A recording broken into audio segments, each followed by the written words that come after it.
კიდევ ერთხელ მოგესალმებით, მოგილოცავ თქვენ და ჩვენს მოსახლეობას დამდეგ ახალ წელს.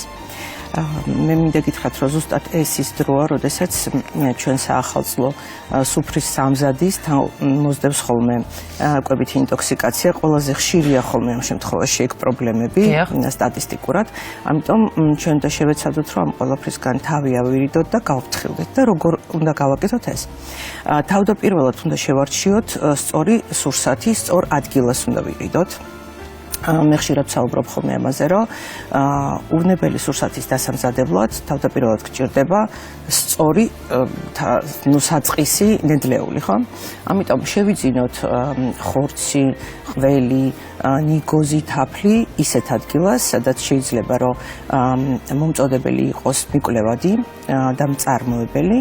ამ პროდუქტებს უნდა გქონდეს ეტიკეტი, რაც მნიშვნელოვანია, კი ბატონო.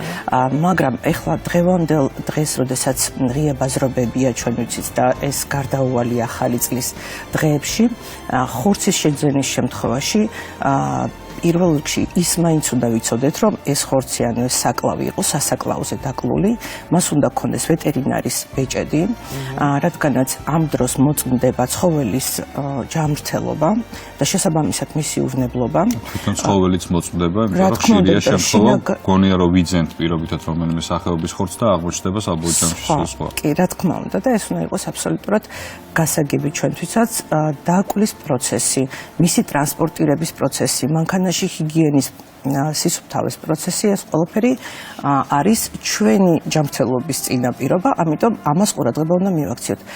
მე კიდევ ვიტყოდი, რომ აუცილებლად ყურადღება მივაქციოთ ყველს, იმიტომ რომ ძალიან პროდუქტი არის თვითონ ადვილად მიდრეკილი სხვადასხვა მიკროორგანიზმების გამრავლების მიმართ, იმიტომ რომ მასში არის ტენი, მასში არის ცილა და ეს ისეთი ორი რამ არის, რაც პათოგენური მიკროორგანიზმებისთვის, ანუ მომწაბლავი მიკროორგანიზმებისთვის არის ძალიან კომფორტული გარემო. ამიტომ ყველი, რომელიც შეძენილია ბაზრობაზე, აუცილებლად უნდა იყოს ტემპერატურულ რეჟიმებში დაცული. ეხლა ცივა, მინდა გითხრათ და ბაზრობაზე შეიძლება არ იყოს მაღალი ტემპერატურა, 2-დან 6-მდე არის ნორმა, როდესაც მალფუჭებადი პროდუქტი ინახება, მაგრამ მისი ჰიგიენური პირობები, განსაკუთრებით ნედლი რძისგან დამზადება, ეს არის ძალიან მაღალი რისკი სხვადასხვა მიკროორგანიზმების, რომლისგანაც თავი უნდა დავიცოთ.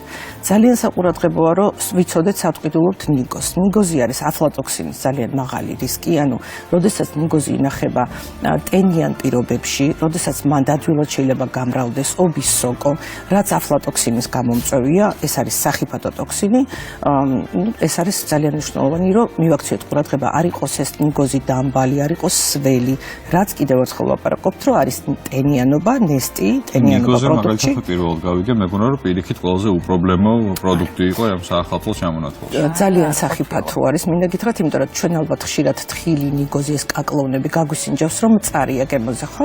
ეს იმას ნიშნავს, რომ მასში მჟავური რიცხვი მომატებულია, ის იყო ცუდ პირობებში შენახული, ტენიანობა მასში გაზრდილია, ტენში კარგად ვიცით, ნესტიან გარემოში ობისოკო კარგად ვითარდება და ის ობისოკო, რომელიც აი ამ შემთხვევაში უკვე ნიგოზში ვითარდება, გამოიწვევს ტოქსინის წარმოქმნას, რომელსაც ქვია აფლატოქსინი და რომელიც ადამიანის ჯანმრთელობისთვის ძალიან სახიფათოა. ძალიან ცოტა დრო გვაქვს, ამიტომ მაქსიმალურად მინდა რომ ყველაზე მნიშვნელოვან საკითხებზე გავამახვილოთ თქვენი ყურადღება, რამდენი ხნით შეიძლება საახალწლო სუფრიდან მორჩენილი კერძების შენახვა იგივე მაიონეზიანი საკვები, რაც ყველაზე საშიში იქნება, ეს იქნება სადღაც 24 საათი და მეტი არა, იმიტომ რომ იმის გათვალისწინებით, რომ დავდეთ სუფრაზე და ავიღეთ და ისევ დავდეთ, გავფრთხილდნენ ისეთ სურსათზე, რომელიც უნდა გავაცხელოთ, გამოვიტანეთ მაგალითად საცივი, დავდეთ, კიდე შევინახეთ, კიდე გავაცხელეთ, გავაცივეთ, ამ ტემპერატურაზე გადადუღება რამდენად შესაძლებელია ხშირად. ესეთ როგორც თუ სურსათი 2 საათზე მეტი გაჩერდა სუფრაზე, ის რომც გადაადუღო მიკროორგანიზმები მასში რომ გამრავლდნენ,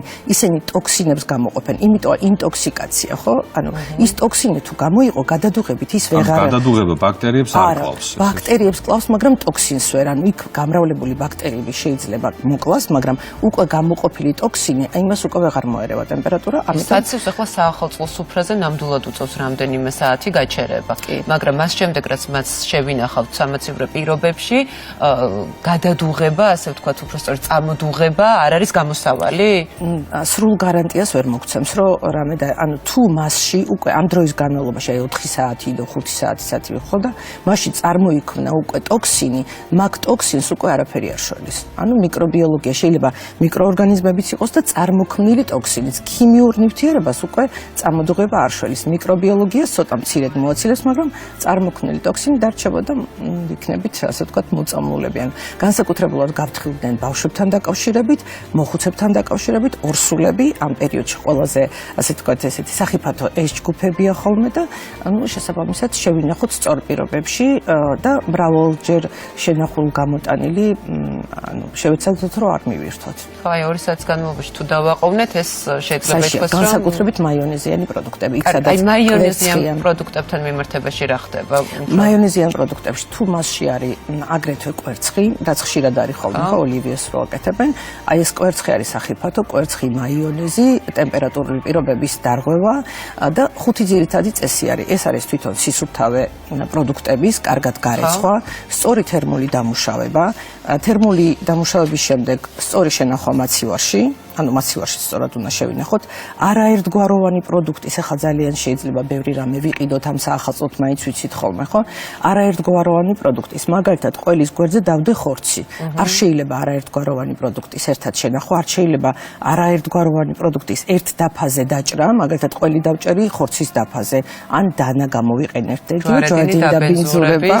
ჯვარედინ დაბინძურების თვალსაზრისით და რა თქმა უნდა გქონდეს სისუფთავე დაცული. ეს არის 5 ძირითადი ესეთი ოქროს პირობა, 5 გასაღების პრინციპს ვეძახით, როდესაც ჩვენ გარანტირებული გვაქვს შემდეგ უკვე უვნებლობა.